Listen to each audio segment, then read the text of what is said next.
slowing in sales or a situation about sales is not inspiring the adjustments in the marketing on Coca-Cola brand.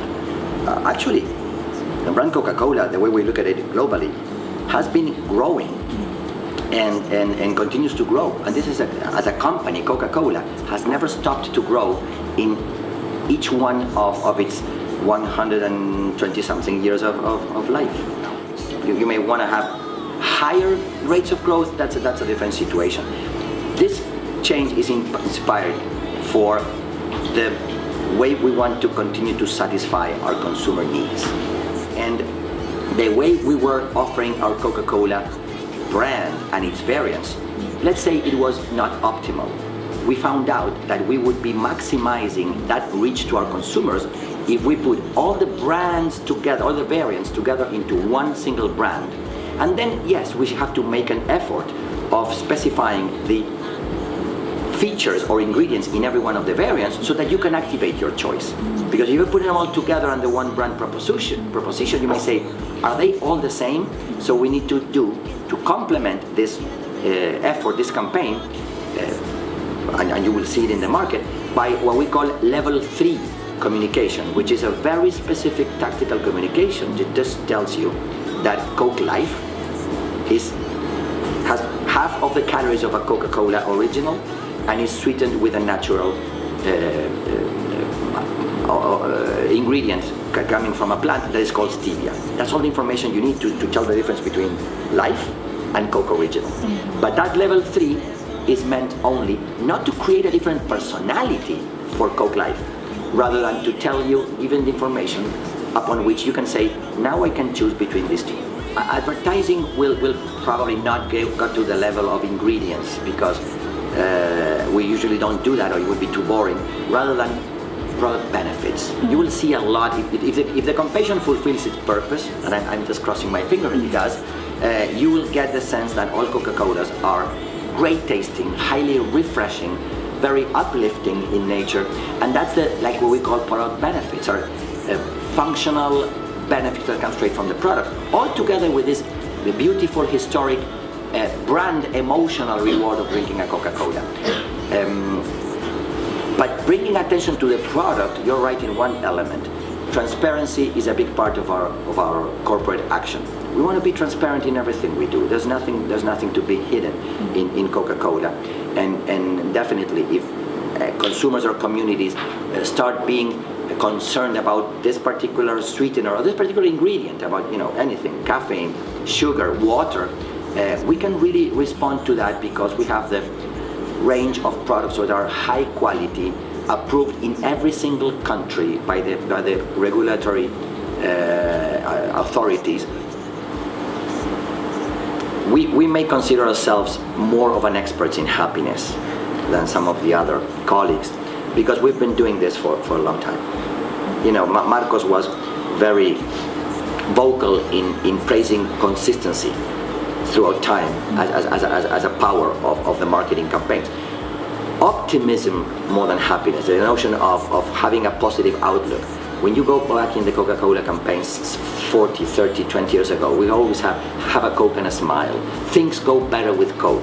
The notion of optimism and happiness, and not only because what we said in the tagline, but the spirit of the campaigns are all happy, happy, happy. So we know what's the breadth of happiness as a subject for marketing, and what are the limitations of happiness. This campaign plays in a space which is a little tighter in terms of telling you, you open a Coke and you get happiness, which is kind of far stretched when you think about it, rather than saying, look, let me tell you how you will get to that happiness. Happiness, we believe, in this world with so many problems and so many crises in the different countries, happiness is still to be found in the little moments in everyday life. As long as you have the possibility to enjoy your friends, your family, a good lunch, a moment with your little baby, those are the little slices of life where happiness happens. So this is a campaign about moments, which, by the way, you may connect that that's the way youth lives life these days. You know, if you ask a teenager right now what you want to be in life, they might not respond to you, oh, I want to be an engineer, I want to be the president.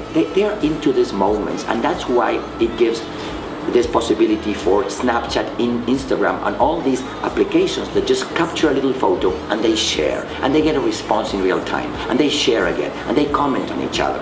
Facebook, all these elements that are so popular are because they take just the way we took the camera right here into a smaller moment, and that enjoyment of the Coca-Cola into a smaller zoom in. That's what we want to represent. Coca-Cola will get you to happiness, and you'll be happier by allowing Coca-Cola in every single moment in your life. The Coca-Cola that you may choose at this point, it could be a Coke Light, a Coke Zero, Coke Original, but just enjoying the little moments. That's what makes happiness. The idea of happiness is an outcome.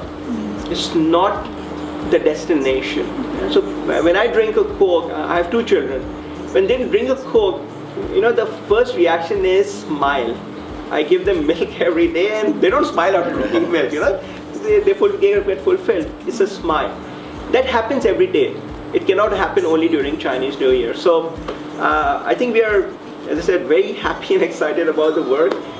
We just realized that we have to complement that approach with some product-centered storytelling. It's not that the product-centered storytelling will overtake everything. We already told that the campaign, very balanced as in these 2 words, taste and feeling, is very balanced in terms of the product story and the emotional story. Actually, we want to mention it as emotional product communication. We don't need to choose between product communication or emotions for the sake of emotions. We are indeed staying away, or trying to stay away, for that kind of communication that just makes you cry, and it can be signed by any company. And honestly, I don't want to be critical or mean to some fellow industry people, but to be honest, sometimes you go through the can through the entire week, and you see some awards are given to companies that when I finish, after I have shed some tears, and I can dry out those tears, I say, wow, I could have signed that commercial with Citibank, Oreo cookie, Coca-Cola, a beer, a car, or anything, because it has no related to the product. And that's not good advertising in my book. But we're trying to drive some interesting business indicators that we look at. It is, are we capturing new consumers, more consumers, different consumers? Are we capturing more occasions within the current consumers? Are consumers considering Coca-Cola for different purposes and moments and consumption occasions than in the past? That's going to be the thing. And it may end up as a result in awards, more business, more revenues. You know, we're not inspired as marketers by financial results. That doesn't, it's not in my top of mind. We may get more consumers to be happy, to recurrently come back to drink Coca-Cola, and ultimately we will make more money, and the shareholders will be happy. Taste the feeling.